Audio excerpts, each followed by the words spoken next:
Samantala, nagbigay paalala ang Department of Health sa publiko na mag-ingat laban sa influenza-like illness o ILI na posibleng lumaganap dahil sa malamig na panahon na dulot ng northeast monsoon o amihan. Ayon sa DOH, dahil sa malamig na klima, posibleng tumaas ang mga kaso ng ILI at iba pang infeksyon sa respiratory system kabilang ng ubo, sipon at lagnat na madalas sanhi ng mga respiratory virus gaya ng rhinovirus, enterovirus, influenza A, respiratory syncytial virus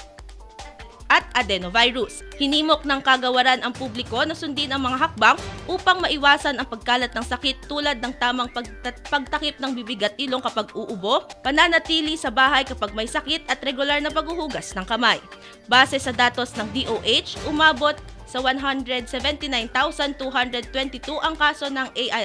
ILI noong December 31, 2024 na mas mababa ng 17% kumpara sa 216,786 na kasong naitala noong 2023. Bagamat bumaba ang bilang ng mga kaso, patuloy na hinihikayat ng DOH ang lahat ng pangalagaan ng kanilang kalusugan at sundin ang mga rekomendasyon ng ahensya upang maiwasan ang mga sakit ngayong malamig na ang panahon.